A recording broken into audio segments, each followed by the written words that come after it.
My parents always favored my younger sister, Lila, over me, attempting to redirect my inheritance to her, their cherished daughter. But my grandparents had a surprising twist in store. I'm a 28-year-old man from a family with a long, tangled history of favoritism. Lila, now 25, has consistently been my parents', especially my father's, top priority. This preference started when we were young and only grew more pronounced as we aged. In my earliest memories, Lila was the golden child. When I was 5 and she was 2, my parents threw her a lavish birthday celebration with professional entertainers, an inflatable castle, and even a small petting zoo. That same year, my birthday was marked by a simple store-bought cake and a modest family meal. This pattern set the stage for years to come. With the disparities becoming more evident as we grew, Lila always received the trendiest toys, the finest clothes, and the most attention. I recall saving up my allowance for months at age 10 to buy a new bicycle. When Lila saw it and threw a tantrum, instead of teaching her the value of patience, my parents promptly bought her a bike even better than mine. Education was another area where their bias shone through. They attended every one of Lila's school events, but often missed mine. In 4th grade, I landed the lead role in our school play and rehearsed for weeks with excitement. On the night of the performance, my parents showed up an hour late, missing my big moment because they were tending to Lila's complaints of a tummy ache. She was fine afterward. They had simply lost track of time doting on her. Academically, no matter how hard I tried, it never seemed enough. I joined the math club, earned straight A's in middle school, and even won first place in a regional science competition. My parents barely acknowledged these achievements, yet they threw Lila a celebratory dinner and gifted her a new phone when she managed a B+ in a subject she struggled with. High school was particularly tough. Desperate for their approval, I threw myself into every activity possible. I maintained a 4.0 GPA, served as editor of the school newspaper, and captained the debate team. Meanwhile, Lila coasted through with a C average, spending most of her time socializing. When I was selected as one of 2 juniors from my school for a prestigious summer program at an Ivy League university, I was thrilled.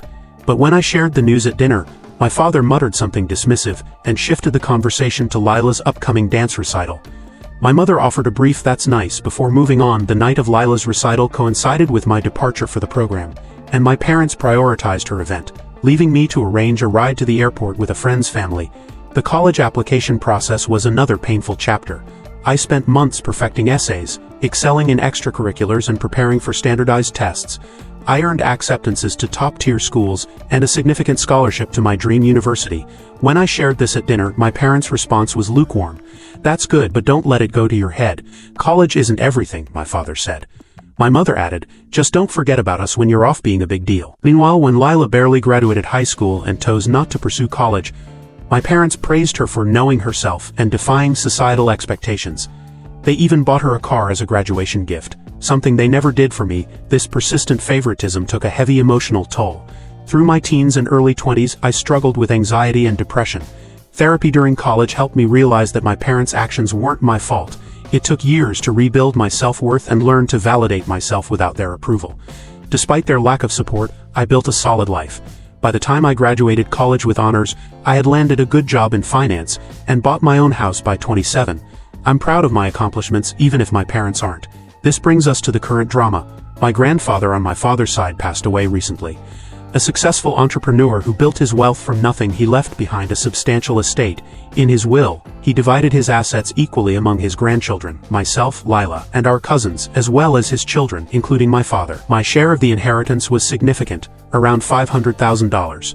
Enough to pay off my student loans, invest in my future, and perhaps start a business someday.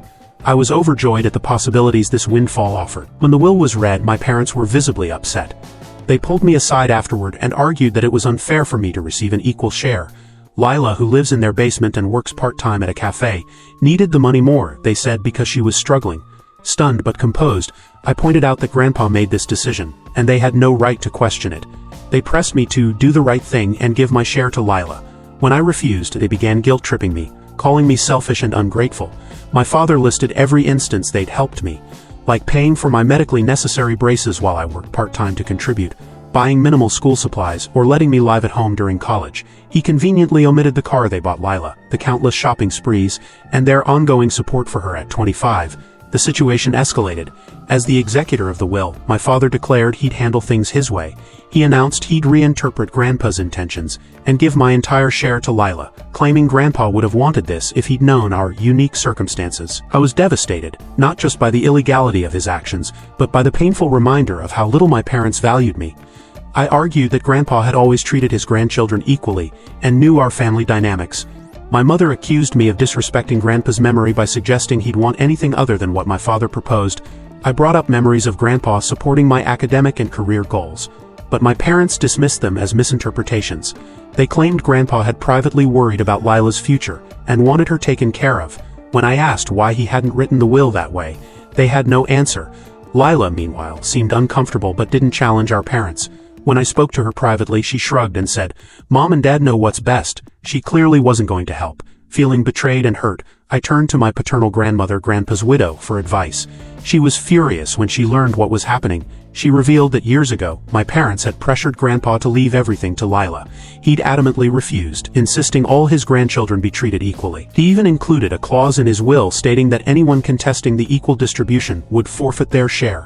Armed with this information, I confronted my parents. They were stunned by Grandma's revelation of their earlier attempt to sway the will. My father tried to justify it, saying they were only looking out for Lila's future, but their guilt was evident. Grandma acted swiftly, contacting the other executors and lawyers named in the will, as well as my father's siblings, who were equally outraged. Together, they stopped my father's plan and ensured the will was executed as Grandpa intended. My parents, furious with me, accused me of airing family matters publicly and turning relatives against them. My mother sobbed about how I'd fractured the family and betrayed their trust. My father threatened to cut me out of their will entirely, to which I replied that I'd never expected anything from them.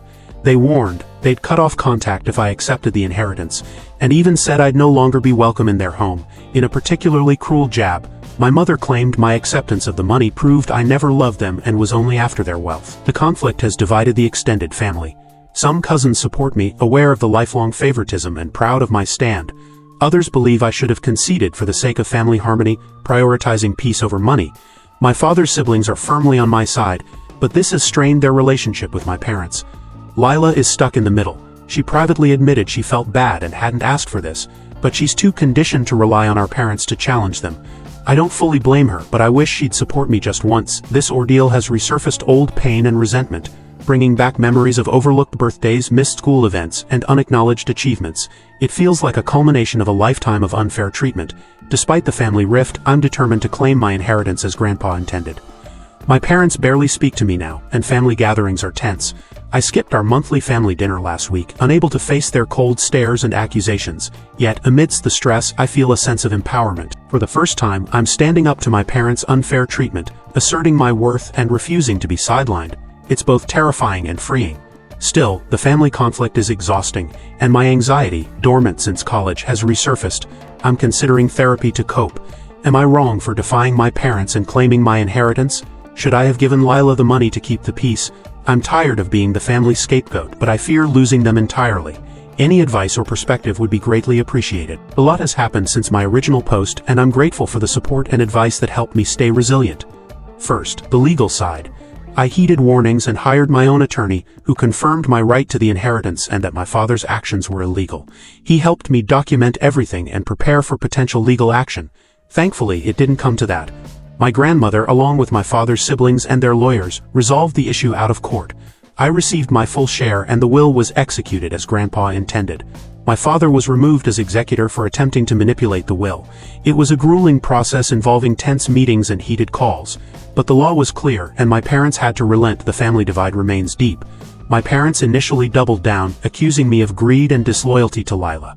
They tried to turn relatives against me, claiming I'd coerced Grandpa into favoring me.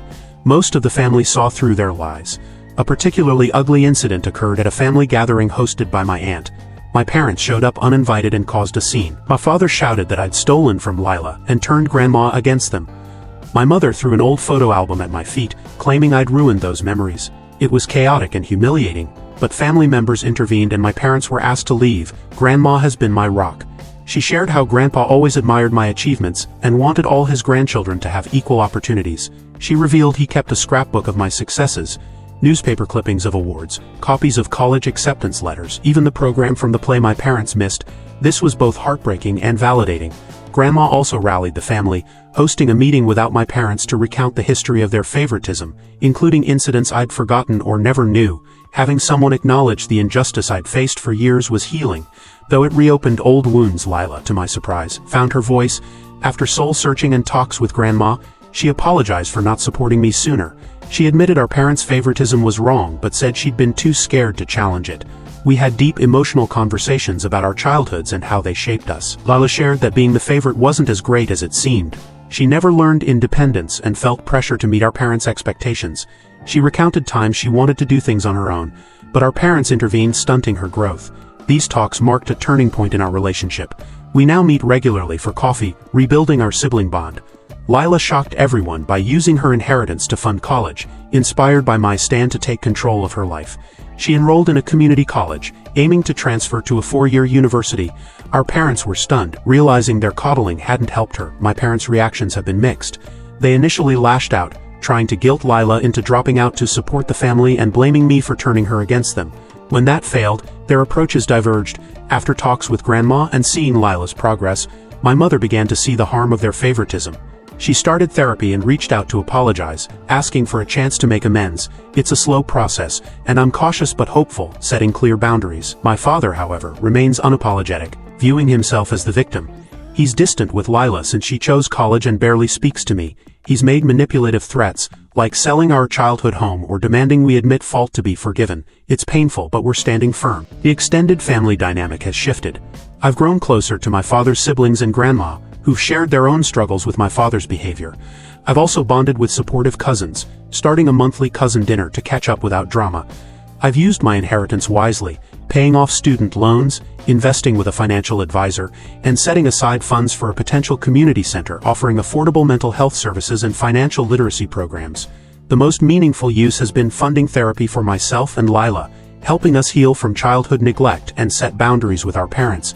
This experience has brought unexpected growth. I've learned to stand up for myself and set boundaries. It's been tough, but I'm proud of resisting guilt and pressure. Surprisingly, this ordeal has reshaped my career path. Therapy and family conflict have ignited a passion for helping others with similar experiences. I'm considering graduate school to specialize in counseling adult children of emotionally immature parents and have started volunteering at a youth center for kids from challenging family situations. I'm also exploring a scholarship fund for kids in similar circumstances using part of my inheritance. My relationship with Lila has blossomed. We celebrate Siblings Day monthly with fun outings, like a recent hike and picnic that felt like our childhood connection restored. Things with my parents remain complex. My mother's efforts to reconcile, backed by therapy, show potential, though we're navigating tough conversations. My father's refusal to change hurts, but I'm letting go of trying to control his reactions. Grandma continues to be a pillar, sharing stories of Grandpa's pride in us and mediating family disputes. This journey has taught me what family truly means.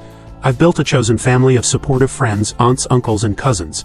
I'm learning to prioritize self-care, say no to toxic situations, and explore new interests without seeking my parents' approval. To anyone in a similar situation, don't let guilt stop you from claiming what's yours. Stand up for yourself, even if it causes conflict. You deserve fair treatment. Seek therapy if needed, surround yourself with supportive people, and set boundaries. Your worth isn't defined by your family's treatment of you. Thank you for the support. It meant the world during a dark time. I'm optimistic about my future, feeling a confidence I haven't had in years. I'm excited for this new chapter and committed to breaking the cycle of favoritism in my future family. If you enjoyed this story, please subscribe and stay tuned for more real-life tales.